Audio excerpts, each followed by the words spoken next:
অতি মৰ্মান্তিক আৰু দুখদায়ক ঘটনা। ৰাতি ৰাজধানী এক্সপ্ৰেছখন ইয়াত প্ৰায় 12টা বজাত আমাৰ ইয়াত আহি উপস্থিত হওঁতে ৰাতি এইটো সময়ত এইটো এটা আমাৰ হাতী পাৰ হৈ যায়। হাতীবিলাক এইটো সময়ত মেক্সিমাম পাহাৰৰ পৰা নামি পেলাই তেওঁলোকে আমাৰ মেইন গাঁও অঞ্চললৈ আহে। সেই সময়তে কুঁৱলীও থাকিছিলে।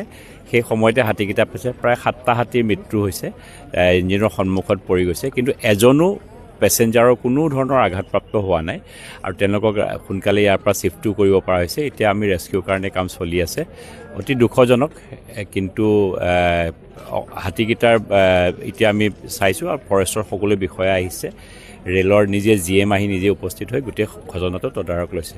যিহেতু আজিৰ পৰা 7টা বছৰ আগতো এনেকুৱা ধৰণৰ ঘটনা সংঘটিত হৈছিলে প্ৰত্যেক সময়ত, আৰু এইখিনি সময়তে তেওঁলোকক ৰেল বিভাগক মানে দিয়া হৈছিলে যে গতিবেগ নিয়ন্ত্ৰণ কৰিবৰ কাৰণে, আৰু যিহেতু এইখিনি সময়তে হৈছিলে হাতী সেইখিনি সময়তো এনেধৰণে আহিছিলে, এই ক্ষেত্ৰত চাওক, এই বিষয়ে মই ইমান বেছি নাজানো, কিন্তু এটা কথা ঠিক যে যিহেতু এইটো ঠাণ্ডা দিন, কুঁৱলীও পৰে এইটো সময়ত, আৰু এইটো সময়ত হঠাৎ হাতীৰ জাকটো আহি যাওঁত এইটো মানে তেওঁলোকে নিয়ন্ত্ৰণ ৰাখিবও পৰা নাই চাগে।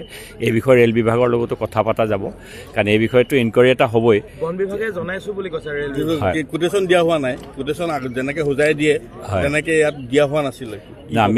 আমি বন বিভাগে আৰু ৰেলৰ এইটো এটা ইনকুৱাৰী এটাও হ'ব। আমি ৰেল বিষয়াৰ লগত, ৰেলৰ GM নিজে ইয়াত আছে, মই তেখেতৰ লগত এতিয়া কথা পাতিম। আৰু এতিয়া আমি হাতীকেইটা উদ্ধাৰ কৰি ৰেল লাইনটো চলাচলৰ কাৰণেহে বেছি গুৰুত্ব দিছোঁ, কাৰণ বাকী বহুত ৰেল পিছফালে ৰৈ আছে, কাৰণ সেই পেছেঞ্জাৰসকলে কষ্ট পাইছে। যিহেতু এটা ট্ৰেক আছে, ৰেলখিনি চলাৰ কাৰণে এতিয়া গুৰুত্ব দিয়া হ'ব। তাৰপিছত ৰেস্কিউ কৰাৰ পাছত ইয়াৰ ওপৰত ইনকুৱাৰী এটা। ভয়ংকৰ দুৰ্ঘটনা হ'লে ৰেল ট্ৰেকৰ পৰা নামি গৈছে। নাই, ভগৱানক মানে আমি সঁচাকৈ ভগৱানক ধন্যবাদ জনাইছোঁ যে এজনো পেছেঞ্জাৰৰ একো এটা হোৱা নাই। মানে ইয়াৰ পৰা প্ৰায় 10 কিলোমিটাৰমান আগৰ খবৰ আমি পাইছিলোঁ। ইয়াৰ পৰা 10 কিলোমিটাৰমান আগত তাত আমি স্পীড ৰেষ্ট্ৰিকশ্যনো লগাইছিলোঁ। আমি যেতিয়া খবৰ পাওঁ আমি স্পীড ৰেষ্ট্ৰিকশ্যন লগাই দিওঁ, লগতে ট্ৰেইন যদি প্ৰয়োজন হয় আমি ৰখায়ো দিওঁ। চ' ইয়াৰ পৰা 10 কিলোমিটাৰমান আগত সেইখিনি জেগাৰ বিষয়ে আমি খবৰ পাইছিলোঁ, তাত আমি স্পীড ৰেষ্ট্ৰিকশ্যনো লগাইছিলোঁ, কিন্তু ঠিক এই ঠাইৰ বিষয়ে তেনেধৰণৰ খবৰ মানে বন বিভাগৰ সৈতে আমাৰ সহযোগ থাকে। আমি একেলগে জইণ্ট শ্বেয়াৰিং হয় আমাৰ ইনফৰমেশ্যনৰ, কিন্তু এই জাগাটোত যে হাতী আহিব তেনেধৰণৰ ধৰক খবৰ তেনেকুৱা মানে বন বিভাগে আমাক যি খবৰ দিছিলে সেয়া ইয়াৰ পৰা প্ৰায় 10 কিলোমিটাৰমান আগত তাতে হাতী দেখা গৈছিল বুলি তেনেকুৱা খবৰ দিছিলে। এই স্থানৰ দিয়া নাছিল, কিন্তু বন বিভাগে কৈছে যে আপোনালোকক খবৰ দিয়া হৈছিলে বুলি। আমাক খবৰ দিছিলে, কিন্তু সেয়া আন এটা লোকেশ্যন, যোনটো ইয়াৰ পৰা 10 কিলোমিটাৰমান আগত। সাধাৰণতে আমাক যি লোকেশ্যনৰ বিষয়ে খবৰ দিয়া যায় আমি সেইখিনি লোকেশ্যন প্ৰায় 200 মিটাৰ 300 মিটাৰমান যি লোকেশ্যন থাকে তাত আমি স্পীড ৰেষ্ট্ৰিকশ্যন লগাই দিওঁ। 30 kmph স্পীড ৰেষ্ট্ৰিকশ্যন লগাওঁ, লগতে মানে এলাৰ্ট থাকে, লোক পাইলটৰ এলাৰ্ট থাকে, সেইখিনি কৰা হয়। কিন্তু এই ঠাইৰ বিষয়ে সঠিকভাৱে আমি পোৱা নাছিলোঁ। এই যি বৰ্তমান যিহেতু ট্ৰেইন মুকলি কৰা হৈছে, কিমান সময় লাগিব চাগে? এয়া আমি চেষ্টা কৰি আছোঁ আজি গধূলিলৈকে কৰিবৰ বাবে। ইতিমধ্যে কাম আৰম্ভ হৈ গৈছে, আৰু ইয়াতে আমি জেক লগাই পেলাই যিকেইটা লাইনচ্যুত কোচ আছে এইকেইটা পুনৰ ৰেল লাইনত উঠাই তাৰপিছত আমি চলাব। আজি গধূলিলৈকে চাৰিটা।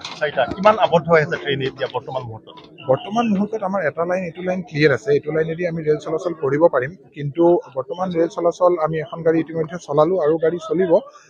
কিন্তু কিছু লোকেল ট্ৰেইন যিখিনি আমাৰ মানে লং ডিষ্টেঞ্চ ট্ৰেইনবোৰ আমি চলাই আছোঁ, লোকেল ট্ৰেইন কেইখনমান বাতিল কৰা হৈছে, আৰু আমি চেষ্টা কৰিম গধূলিলৈকে এইটো ক্লিয়াৰ হৈ গ'লে যাতে আৰু আমি মেক্সিমাম ট্ৰেইন আমি চলাব পাৰোঁ। ভৱিষ্যত কি পদক্ষেপ গ্ৰহণ কৰিব আচলতে এনেধৰণৰ ঘটনাৰ ক্ষেত্ৰত? ইয়াতে মানে ধৰক যিদৰে মই কৈছোঁ যে যোৱা 6-7 বছৰ ধৰি আমি যিখিনি পদক্ষেপ গ্ৰহণ কৰিছোঁ, যাৰ ফলত আমি মানে সফলতাও পাইছোঁ, সেইখিনিকে আৰু বৃদ্ধি কৰিব লাগিব, যাতে আমি ৰেল বিভাগৰ লগত, বন বিভাগৰ লগত মিলি যিবোৰ আমাৰ ইনস্পেকশ্যন কৰি আছোঁ সেই ইনস্পেকশ্যনখিনি যাতে আমি আৰু এক্সটেণ্ড কৰিব পাৰোঁ। আমাৰ ডমেইনটো আমি যি IDS চিষ্টেম ইতিমধ্যে হাৱাইপুৰ লামডিঙত সফলভাৱে চলি আছে, সেয়া আমি আৰু আগলৈকে লৈ আহিব পাৰোঁ চাপৰমুখ পৰ্যন্ত, আৰু লগতে আমাৰ যি কোঅৰ্ডিনেশ্যন আছে সেইটো আৰু ইমপ্ৰুভ কৰিব পাৰোঁ, সেইখিনিৰ বিষয়ে আমি চেষ্টা কৰিম।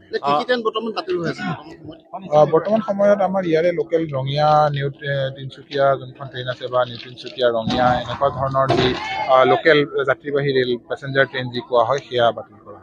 সাতটা হাতী যিহেতু নিহত হৈছিলে সেই সাতটা হাতী বৰ্তমান এটা হাতী ৰেল লাইনত পৰিছে বাকী হাতী তাৰ বিষয়ে আচলতে সঠিকভাৱে বন বিভাগে জনাব পাৰিব হস্তিখিনিৰ কি ধৰণৰ ধৰক আগলৈ কৰা হ'ব সেয়া তেওঁলোকে জনাব। হয় ধন্যবাদ।